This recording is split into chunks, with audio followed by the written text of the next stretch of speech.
처음에 못한다고 주눅들지 말라. 처음에 못한다고 주눅들지 말라라는 제목으로 하나님 말씀 증거하도록 하겠습니다. 오늘은 이제 재능론에 관해서 얘기를 할 건데 재능론의 허상, 재능론의 허구성에 대해서 살피도록 하겠습니다. 마귀가 하는 일들은 뭐냐면요, 우리의 무한한 가능성을 다 제거해 버리는 거예요. 못한다, 주눅들게 만들고 묶이게 만드는 거. 그러니까 그것 중에 하나가 뭐냐면 나쁜 거 아니거든요. 그 재능론 가지고 너는 재능이 없어 뭐 이런 거죠. 그래서 어떤 때는 또 너는 재능이 있어 그래서 엉뚱한 일 하게 만들고. 그러니까 인피니티 위드가 이게 우리 주제 아닙니까? 무한한 가능성. 그죠? 하나님과 함께 무한한 가능성을 열라 뭐 그런 뜻인데 이게 잠깐 묶이잖아요. 묶이면 안 된다는 것입니다. 이 재능론이라는 것이 얼마나 허상이고 허구인지를 한번 보자는 거예요. 내가 안다고 하는 게 아는 게 아니라는 것입니다. 우리는 자기 자신을 잘 안다고 생각하죠. 부모님들은 자식을 잘 안다고 생각해요. 우리 자식의 재능이 뭐다 이렇게 안다고 생각을 해요. 근데 그 얘기 들어보면은 착각에 가깝습니다. 알긴 뭘 알아요. 재능 갖고 일하는 거 아니거든요. 근데 그 재능이 있어야지 뭐 된다고 생각할 때가 많다는 것입니다. 그럼 한번 생각해 보십시오. 재능이라고 생각하는 게 주로 뭐예요? 처음에 잘하는 거를 재능이라고 한다고 얘기를 한답니다. 그 아이가 언제부터 말을 하죠? 뭐 빨리 하는 애들은 뭐 한 살 넘으면 좀 하죠. 그죠? 못합니까? 빨리 하는 애들. 저는 3살이 될 때까지 말을 잘 못했다 그러던데. 근데 지금 목사가 돼 있잖아요. 그죠? 만 3살이요. 뭐 말을 못한 게 내가 안 했던 건데 우리 부모님 착각한 것 같아. 내가 과묵했거든요. 내가 말을 할 줄 알았는데 안 했어요. 내 기억엔 그래. 안 했다고. 입이 써서 말을 안 했는데 그걸 말을 못한다고 생각을 했던 것 같아요. 그러면 일찍 말을 하면은 이 사람은 언어 재능이 있다 이렇게 생각을 하는 거라고요. 어렸을 때 뭐 괜히 더하기 이런 거 잘하면은 아이는 수학적 재능이 있다 이렇게 생각을 하는 거고, 또 암기 잘하면 기억 재능이 있다 이렇게 생각하는 거고, 또 뭐 있죠? 뭐 음감 이런 게 뛰어난 애 있잖아요. 절대 음감 막 이러면 음악적 재능이 있다 그러고. 그 착각이에요. 시작만 잘했을 뿐이라고요. 그 바둑 잘 두는 애 있죠. 어렸을 때 제가 바둑을 잘 뒀거든요. 근데 지금은 잘 못 둬요. 왜냐하면 웬만큼 뭐 한 2급 정도 하고 두면 다 깨져요. 그 이유가 뭐냐면 계속 안 해서 그래요. 그러니까 뭘 금방 배우는 사람은, 죄송합니다, 뭐 잘난 척이 아니라 좀 IQ가 높은 사람들 있죠. 금방 잘 배워요. 그런데 프로 기사들을 보면요, 뭐 이창호라든지 이런 사람은 IQ가 그리 높지 않아요. 그러니까 처음에 잘하는 것이 재능 아니라는 것입니다. 끝까지 가보면은 이게 다르다는 거예요. 대표적인 게 그 오디션 프로그램 있죠. 뭐 슈퍼스타 K라든지 뭐 이런 거 보면은 난 제일 궁금한 게 그거예요. 한동안 전 국민적인 관심을 갖고, 야 저렇게 노래 잘하는 사람이 다 있냐, 뭐 소울이 있고 뭐 저 사람은 음색이 뭐 특이하고 뭐 대단하다 그러는데 지금 잘 보이지도 않아요. 그리고 뭐 옛날부터 잘하던 사람들이 지금도 뭐 계속 나가는 것 같고, 이유가 뭘까요? 뭐 기획사에서 이렇게 밀어줬기 때문에 뭐 그런 것도 있겠지만, 전반적으로 볼 때 재능이라고 생각하는 게 뭐냐면 노래 몇 곡 흉내내서 부르는 것들 있죠. 남들이 불렀던 걸 이렇게 흉내내서 부르는 거 아니에요, 그죠? 그런 것들 탁월하게 부른다고 재능이라고 생각하기 때문에 그렇다는 것입니다. 다 속고 있는 거예요. 결국은 많이 해봐야 된다는 것입니다. 왜 그러냐면은 이 초보 단계에서 필요한 능력과 전문가 단계에서 필요한 능력이 달라요. 초보 때 잘하는 것과 전문가 때 잘하는 게 이게 다르다니까요. 왜냐하면은 초보 때는 정해진 매뉴얼대로 하면 돼요. 그러니까 이미 이제 알려진 노래 같은 거 부르잖아요. 알려진 노래를 부를 때 그거 가져가다가 흉내 잘 내면 돼요. 거기다가 이제 조금 더 가미하면은 와 대단하다, 원곡보다 더 잘한다 이런다고요. 근데 전문가적인 능력은요, 창의성이 있어야 됩니다. 카피해서 되는 게 아니에요. 창의성이 있어야 되는데, 비판적 능력이 있어야 되는데, 이거 다른 거라고요. 초보 때는 정해진 답 찾는 거예요. 근데 전문가가 되면요, 없는 답을 스스로 만들어내야 돼요. 다른 거예요, 완전히. 그래서 우리 암기 교육 이런 거 별로 안 좋다 그런 이유 중에 하나 뭐냐면, 그거는 안 좋다가 아니라 그것만이 다가 아니다 생각하는 게 맞아요. 우리 한국식 교육이라고 얘기를 하는데 전 나쁘다고 생각하지 않아요. 그게 다라고 생각하니까 나쁜 거죠. 그거 배우고 그거는 정해진 답 찾는 싸움이에요. 이것도 굉장히 중요하죠. 근데 그 다음 단계가 더 중요한데, 없는 답을 스스로 찾아내는 법, 이거 서양 사람만 잘한다고 저는 생각하지 않아요. 우리도 탁월한 사람 더 많아요. 그 단계가 전부 다 가는 게 아니기 때문에 사람들이 착각을 한다는 것입니다. 다르죠. 모세를 한번 보십시오. 모세를 지금 두고 싶은데 모세의 이 재능론이 맞았냐는 거예요. 만약에 우리가 초보 단계 때 잘하는 것을 재능이라 쳤다 그러면 모세는 이렇게 쓰임 받으면 안 되는 거죠. 초기 때는 뭘 잘했느냐면 사람 때려 죽이는 얘기 나오잖아요. 적극적인 성격이에요. 근데 후반기에 가서는 어떤 일이 벌어지고 80대 때는 못합니다. 뭐 나는 말을 못합니다. 뭐 안 갈랍니다. 뭐 소극적으로 바뀌잖아요. 다른 거죠. 한 사람 안에 두 가지가 다 있어요. 적극적인 성격, 기다리지 않고 나섭니다. 이거 초기적인 재능일 뿐이에요. 이거 재능 아니에요. 결단력도 있죠. 뭐 애국사는 쳐 죽이고 뭐 별로 고민도 안 하잖아요. 얼마나 결단이 있습니까? 그러니까 이게 그 사람 재능 아니라는 거예요. 정의롭죠. 싸우는 모습 보고 왜 니네 동포끼리 싸우느냐? 우리가 언제 뭐 너를 재판장을 세우느냐 이러지 않습니까? 이것도 정의도 이것도 재능 아니에요. 폭력적인 거 이것도 재능 아니라고요. 그런데 우리 많은 사람들은 이 초기에 보이는 이런 것들을 재능이라고 생각하고 이걸 믿고 자기 인생을 맡기고 이걸 믿고 다른 사람을 뭐 신뢰하고 이런다고요.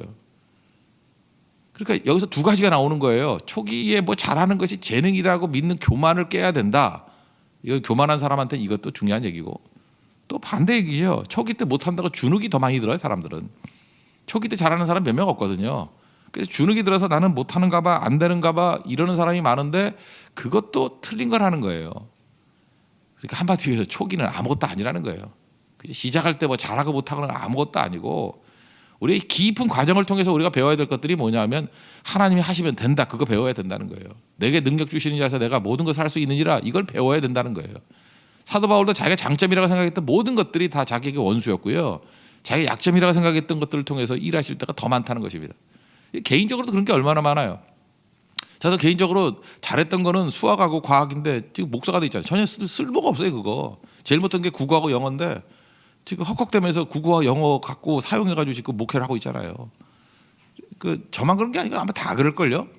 뭐 아인슈타인 그러면 뭐 되게 똑똑한 사람 같이 보이지만 어렸을 때 아무것도 못한다 그런 얘기 들었다 그러고 프랭카레라고 있습니다. 프랭카레. 그래서 이게 수학자인데 엄청난 수학자인데 여러분 누군지도 모르죠.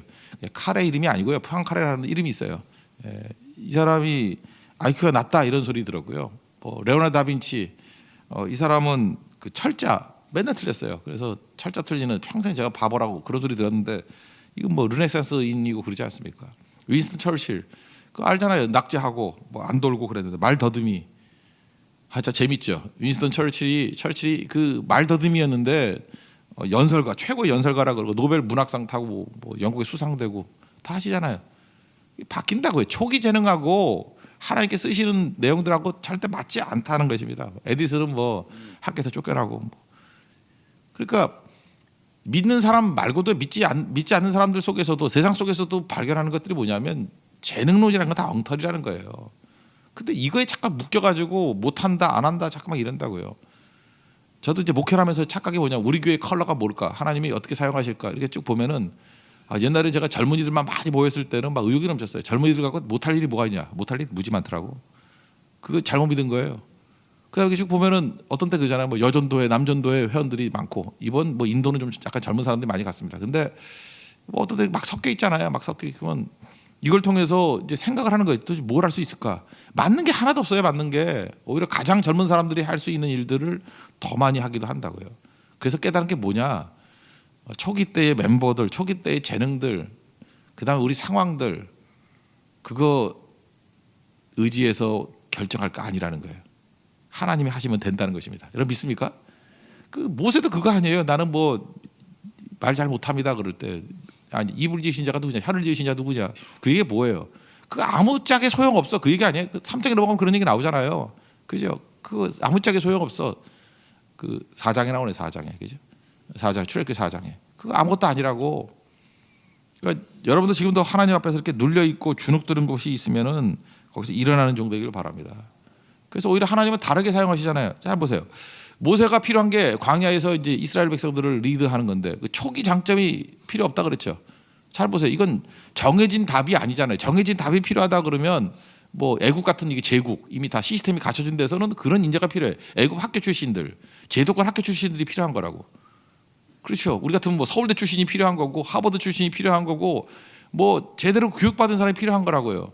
근데 이거는 없는 답을 스스로 찾는 거 아니에요. 없는 답. 모세가 하는 모든 일들이 있었던 일이 있어요? 광야로 200마리 이끌고 가는 것들을 해본 적이 있냐고. 여기에 무슨 정해진 답이 있어요? 없는 답. 하나님 의지하는 거죠. 그죠? 그리고 새로운 백성 만드는 거 아니에요. 새로운 언약 백성 만드는 거 아니에요. 이제까지 있었던 거 외워야 되는데 모세 입장에서는 뭐예요? 하나님께 새로운 말씀을 받은 거 아니에요. 그러니까 스피릿조차도 새로운 스피릿이에요. 전혀 다른 생각 자체가 하나님의 율법 백성을 만드는 거 아니에요. 말씀의 백성을 만드는 거 아닙니까? 언약 백성이라고 성경 표현한다고요. 언약 백성을 만드는 거고 예배하는 백성을 만드는 거고 없는 길을 가는 거고 없는 공동체를 만드는 거고 새로운 나라를 만드는 거. 이거요, 제도권 교육 받아가지고 뭐 초기 잘한다고 하는 사람을 통해서 절대 이루어지지 않는다는 것입니다. 그러므로 나이와 관계없이 하나님께서 우리를 새롭게 사용할 때 쓰는 방법이 뭐냐면 옛 것들이 사실은 장애물이 되거든요. 그래서 싹 없어지게 만들 때가 있다는 거예요. 다 깨져버려야죠. 그러면 더 좋은 게 뭐예요? 스스로 깨버리는 거예요. 내 과거 경험, 내 생각, 이거 믿을 게 하나도 못 된다는 것입니다. 다 깨버리고 다 의지하지 말고 하나님이 하시면 됩니다 하는 그 믿음. 이게 나뿐만 아니라 상대방을 쳐다볼 때도 나타나야 된다는 것입니다. 내가 딱 착 보고 난 다음에 저 사람은 저런 재능이 있으니까 저렇게 쓰임 받을 거야. 이 사람은 뭐 돈이 있으니까 이거 갖고 뭐 크게 쓰임 받을 거야. 제가 눈에 계시잖아요. 어떤 분이 자기 아들 얘기를 하더라고요. 뭐 모든 걸 잘 갖췄어요, 그죠? 이 사람이 예수만 믿으면 자기 아들이 예수만 믿으면 큰일 할 사람이래. 그 제가 하도 그래가지고 그랬어요. 그 혹시 큰일 낼 사람 아닙니까? 내가 그런 얘기도 했어요. 정말요. 재능 믿고 나가면요, 재능 믿고 큰일 할 사람이라고 생각하는 거는 이거는 불신이에요. 큰일 낼 사람이 더 많아요. 근데 하나님 손에 붙들린 바 되면 모세같이 내 손에 붙들린 바 지팡이가 되면은 그 사람이 큰일 하는 거예요. 우리 면면들을 보면은 사실 뭐 이번 인도 선교 갈 때에도 이렇게 눈에 띄는 사람도 없고요. 뭐 네팔 선교도 마찬가지고요. 이렇게 뭐 소박하다 못해 그냥 평범해요. 근데 모이니까 강력해지더라고요. 왜 그러죠? 우리는 예배하는 백성이고 하나님 의지하는 백성이고 또 헌신하고 나아가니까 그게 강력한 능력이라는 것입니다. 오늘 모세 일대기 한번 보면서 우리 느끼는 거죠. 절대 그런 거 의지하면 안 된다고. 제가 지난 주일에 그 설교 시간은 아니지만 이렇게 간단히 기도 제목 주는 시간에 제가 그런 얘기를 했어요. 제 갑자기 딸 생각이 나더라고요. 이번에 같이 선교 갔던 분이 이제 백종호 집사님이신데 백종호 집사님이 참 그 좋은 역할을 많이 해주셨습니다. 이렇게 사진도 많이 찍고 분위기도 인품이 좋으니까 이렇게 굉장히 따뜻하게 해주는 뭐 그림자 같은 역할 같은데 정말 강력하고 제가 든든했어요. 근데 백종호 집사님을 쭉 보니까 저보다 2살이 어리거든요. 그런데 할아버지예요. 손녀가 둘이 있어. 그래서 제가 처음으로 나도 할아버지가 될 수 있겠구나 이런 생각을 했어요. 그리고 딸들이 생각나더라고. 우리 2 딸을 누구에게 결혼시킬 것인가. 갑자기 그 생각을 했다. 별로 안 했거든요, 그런 거. 그래서 어떤 사위를 얻어야 될 것인가. 누구에게 이제 결혼 대상자로 이렇게 줄 것인가. 뭐 이런 생각을 했더니 뭐 많은 생각, 2가지 생각이 들더라고요. 첫째는 그 딸을 좀 사랑했으면 좋겠어요. 근데 딸을 사랑한다는 게 이게 국어 갖고만 되는 게 아니죠. 이게 추상적이 되면 안 되고 구체적인 거. 저는 구체적인 걸 좋아하니까. 그럼 사랑한다는 게 뭘까? 뭐 사랑해요 말이 아니라 사랑한다는 게 뭘까? 제 딸을 위해서 자기 자신이 귀하게 생각하는 것들이 있을 거 아니에요. 그 중에 어떤 것들을 일정 부분을 포기하는 것을 볼 때 전 사랑의 확신이 올 것 같아요. 그죠? 이렇게 뭘 일정 부분 포기하는 거. 그게 사랑이거든요. 사랑은 포기하는 거 아니에요. 버리는 거. 또 마찬가지로 제 딸도 일정 부분 그 형제를 위해서 이렇게 포기하는 부분, 자기 고집이 다 있잖아요. 고집을 꺾고 포기하는 부분이 보이면은 이제 사랑한다고 느낄 것 같아요. 그래서 사랑하는 사람끼리 만났으면 좋겠어요. 그 사랑의 내용이 여기 보세요. 모세도 그렇고 포기하는 부분이 있잖아요. 우리 신앙생활 때 포기하는 게 없어요? 그러니까 하나님을 사랑합니다. 그러면 하나님 사랑이 뭐예요? 그 실질적으로 보면 포기죠. 일정 부분 내 고집이 우리는 포기 정도가 아니라 죽는다 그러잖아요. 그리스도와 함께 장사 지난 바 되었다. 그리스도와 함께 십자가에 못 박혀 죽었다. 이건 포기가 아니라 완전히 죽음이죠. 사랑은 그거예요. 포기하는 거예요. 이랬으면 좋겠다라고 하는 거. 모세의 과정도 포기하는 과정이죠. 40년 동안 걸렸어요. 그죠? 다 걸려서 하나님 사랑 배우는 게 포기하는 과정들. 또 하나가 뭐가 필요할까 하면 끈기거든요. 끈기 그릿이라 그러죠. 예, 끈기. 이 끈기가 좀 있었으면 좋겠다. 왜냐하면 사는 건 무조건 힘든 겁니다. 저도 살아보니까 사는 게 쉬운 게 아니에요. 근데 고난은 절대로 머리를 극복할 수 없습니다. 머리를 극복하는 게 아니고 힘들 때는 이를 악물고 버텨야 돼요. 근데 이를 악물고 버틴다. 이게 그 믿음이라는 단어가 구약에 나온 것들이 제일 먼저 나온 게 하박국서 2장 4절에 그러죠. 의인은 오직 믿음으로 살리라. 그럴 때 그 믿음이 에무나라는 단어인데 에무나라는 원래 단어의 다른 용법을 보면 견딤, 버팀 이게 에무나예요. 에무나. 이게 로마서 1장 17절에 나오는 오직 의인은 믿음으로 말미암아 살리라. 이제 그렇게 쓴 거거든요. 거기서 종교개혁도 나오고. 그러니까 그 믿음의 내용이 뭐야? 버팀, 견딤. 그게 끈기예요. 끈기. 그게 요즘에 말하는 그릿이라고 얘기하는 끈기. 그러니까 끈기가 있어야 되죠. 끈기. 끝까지 가는 거. 모세와 이스라엘 백성들의 차이점이 뭐예요? 이스라엘 백성들은 걸핏하면 원망하고 조금도 못 참잖아요. 근데 모세가 하나님 앞에 쓰임 받았던 이유는 뭐냐 하면은 끈기예요. 끝을 보잖아요. 끝까지 가잖아요. 마지막까지 하나님 앞에 서 있는 사람이 되잖아요. 시작자라는 거 떨었다 그랬죠. 시작자라는 것은 경험이라 그래요. 경험 갖고는 안 돼 인생이. 근데 마무리를 잘해야 경력이 돼요. 어떤 건 이게 마무리까지 가는 거. 이 마무리까지 가기 위해서는 임계점을 넘어서야 돼요. 이것도 마찬가지예요. 마귀가 우리에게 임계점을 만들어 놓고 어디 이상 못 가 그렇게 얘기한다고요. 하다못해 자전거를 타도요. 살고지 다리 한양대까지만 간다 그러면 거기서 못 가는 애들 많아요. 한 번 가면 거의 임계치야. 목사님 다리가 풀려요. 뭐 저리가 정신이 혼미해져요. 뭐 그 사람이 임계치라고. 저는 목회자라서 그런지 모르지만 뭐 운동할 때도 그래요. 그 사람의 임계치를 좀 깨주고 싶어. 너는 내가 경험해 보니까 맨날 여기서 끝나. 한번 쭉 넘어서 상계도까지 한번 가보자. 한번 갔다 오니까 그다음부터 쉽게 가요. 하나님께서 우리가 원하는 게 뭔지 아십니까? 이렇게 처음에 못한다 그러면서 주눅 들고 이게 시작할 때 주눅이에요. 그다음 마무리할 때 또 주눅 드는 게 뭐냐면 임계치를 정해놓고 못 넘어간다니까요. 코끼리 말뚝에 박혀 있듯이 못 넘어가는 것. 모세에게 이 임계치가 있었어요. 시작할 때에도 너무 자신감, 쓸데없는 자신감. 또 어떤 때는 뭐 한다 그러면 임계치. 나는 이런 사람이니까 못합니다. 뭐 말을 못합니다. 뭐 리더십이 없습니다. 내 말을 누가 들을까요? 이게 자기 임계치거든요. 하나님께서 하신 일이 뭐예요? 초반에는 주눅 드는 걸 깨버리고요. 후반부에는 임계치를 깨버리면서 계속 새로운 길을 여는 거예요. 그래서 모세가 위대한 겁니다. 여러분 이스라엘 백성들의 강점이 뭔지 알아요? 자기 조상을 모세라고 생각하면서 모세에게서 배우는 그 모든 것들이 뭐냐 하면은 초반에 재능론이라 그래서 거기에 매몰되지 아니하고 주눅 안 들어요. 그리고 그들은 딱 한 가지 깨닫는 거예요. 어느 나라를 가든지 어떤 조건, 최악의 조건이 있든지 유태인의 끈기 그러잖아요. 끈기가 뭐예요? 임계치 깨버리는 거예요. 그 넘어가는 겁니다. 여러분 지금 성도들도 보면은 이상한 것들이 있죠. 예를 들어서 어떤 성도는 월요일만 새벽에도 나오는 성도 있어요. 나는 체력상 월요일 하루로 해야 되고 나는 약해요. 그게 자기 임계치예요. 그걸 못 깬다고. 어떤 성도는 그래 뭐 3일밖에 난 못 나와요. 뭐 이런 거 임계치. 자기가 스스로를 벽을 다 세워놓고 선을 그어놓고 그거 안에서만 뛰려고 그래. 나는 그 이상 못한다고. 누가 그래요? 내게 능력 주시니 안에서 내가 무슨 일이든 할 수 있는데 못한다고 생각한다고. 지금 우리 교회에서 했던 이제까지 사역들 1년 동안에 했던 선교를 보니까 선교를 15번 했어요. 15번.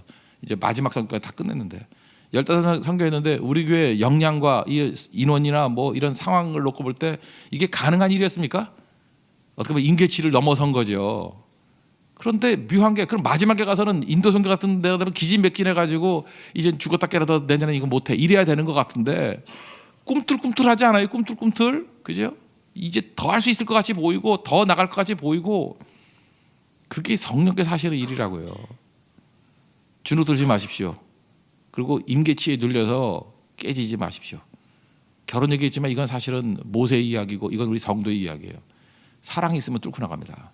끈기 곧 믿음이거든요. 에무나 믿음이 있으면 견딜 수 있습니다. 인내하면서 돌파할 수 있다는 거예요. 여러분 인생이 경험에서 그치는 인생이 아니라 경력이 되는 인생. 경력이 뭐예요? 열매 거두는 인생. 이게 성경에서는 최종 승리하는 인생. 그런 인생이 되는 축복이 임하기를 기원합니다. 예, 자리에서 일어나겠습니다. 150장 찬송하겠습니다.